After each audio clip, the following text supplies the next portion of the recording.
శుభోదయం పిల్లలు, బాగున్నారా? ఈరోజు మనం ఒక కొత్త పాఠాన్ని ప్రారంభిద్దాం. అది తెలంగాణ వైభవం. మరి పిల్లలు ఈ పేజీలోని పటాన్ని చూడండి. అందులో పిల్లలు ఏం చేస్తున్నారు? పిల్లలు కొన్ని నినాదాలు ఇస్తున్నారు కదా, అవి ఏమై ఉంటాయో చూడండి. జై తెలంగాణ, జై జై తెలంగాణ అని. మరి ఈ నినాదాలు ఏ సందర్భంలో అన్నవో తెలుసా? ఇవి తెలంగాణ రాష్ట్ర సాధనలో అన్నవి. మరి తెలంగాణ రాష్ట్రం ఎప్పుడు ఏర్పడిందో తెలుసా? జూన్ 2, 2014 సంవత్సరంలో ఏర్పడింది. మరి ఇలాంటి నినాదాలు ఏ సందర్భాల్లో అంటుంటారు?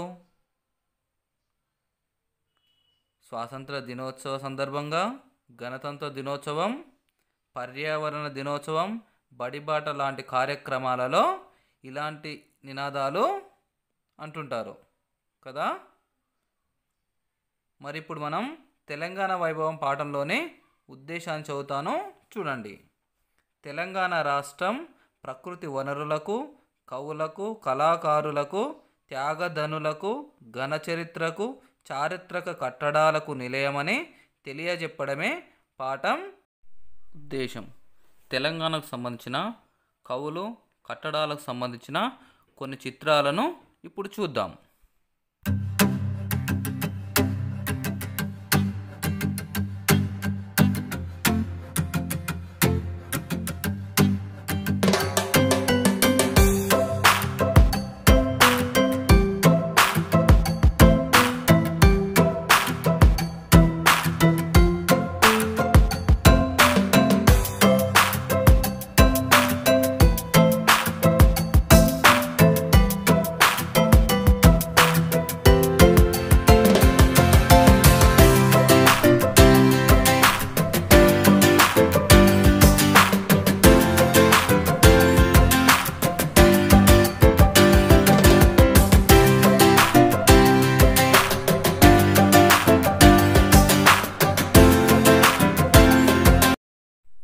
చూశారు కదా పిల్లలు.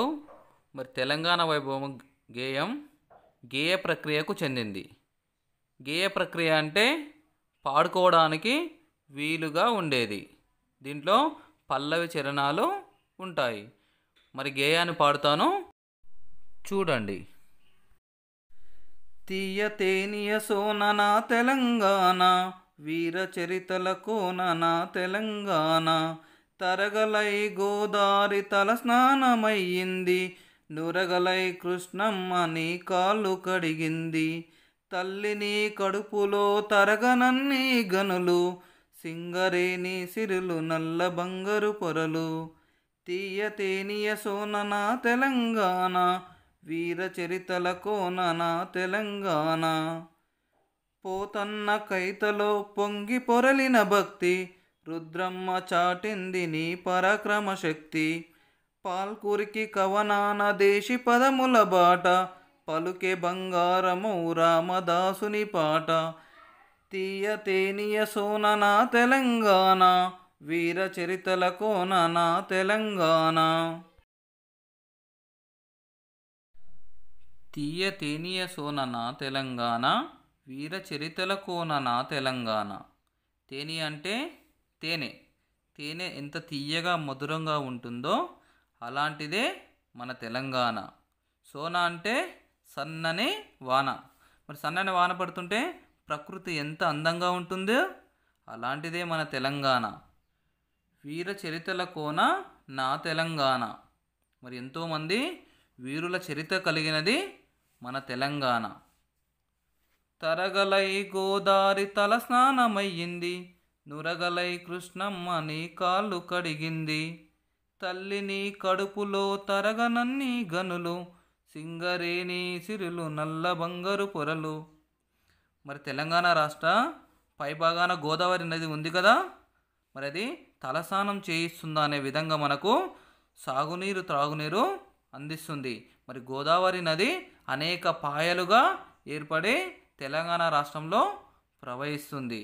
అలాగే కృష్ణమ్మ కూడా తెలంగాణ క్రింది భాగాన ఉండి సాగునీరు అందిస్తుంది. మరి హైదరాబాద్ నగరానికి త్రాగునీరు కూడా అందిస్తుంది. మరి తెలంగాణ రాష్ట్రాన్ని తల్లితో పోల్చుకుంటున్నాం కదా. మరి ఆ తల్లి కడుపులో తరగనన్ని సిరులు, మరి అనేక సహజ వనరులు ఉన్నవి. సింగరేణి కరీంనగర్ జిల్లాలో ఉంది. మరి బొగ్గును కవి నల్ల బంగారంతో పోల్చాడు కదా. మరి బొగ్గు ఎలా ఉంటుంది? నల్లగా ఉంటుంది. మరి బంగారం మనకు ఎంత విలువ చేస్తుందో అలాగనే బొగ్గు కూడా మనకు అనేక సంపదలను తెస్తుంది. పోతన్న కైతలో పొంగి పొరలిన భక్తి, రుద్రమ్మ చాటింది నీ పరాక్రమ శక్తి. మరి కైత అంటే కవిత. పోతన్న భాగవతాన్ని రాశాడు. ఇతను సహజ పండితుడు. మరి అతను భక్తి పారవశ్యంతో కవిత్వాలు రాశాడు. మరి రుద్రమ్మ వరంగల్ జిల్లాలో కాకతీయ సామ్రాజ్యాన్ని పరిపాలన చేసిన ధీరవనిత మన రుద్రమ్మ. అలాంటి ధీరవనితను కలిగినది మన తెలంగాణ. పలకూరికి కవనాన దేశి పదముల బాట, పలుకే బంగారమౌ రామదాసుని పాట. మరి పలుకూరికి సోమనాథుడు తెలంగాణ ఆదికవి. మరి అతను దేశీ ఛందస్సులో కవిత్వాలు రాశాడు. రామదాసు అసలు పేరు కంచర్ల గోపన్న. మరి అతను శ్రీరామునిపై అనేక కీర్తనలు రాశాడు. భద్రాచలంలో శ్రీరామునికి గుడి కట్టించి చెరసాల పాలు కూడా అయ్యాడు. అలాంటి వ్యక్తులు కలిగింది మన తెలంగాణ. ఎంతో గొప్పనైనది మన తెలంగాణ.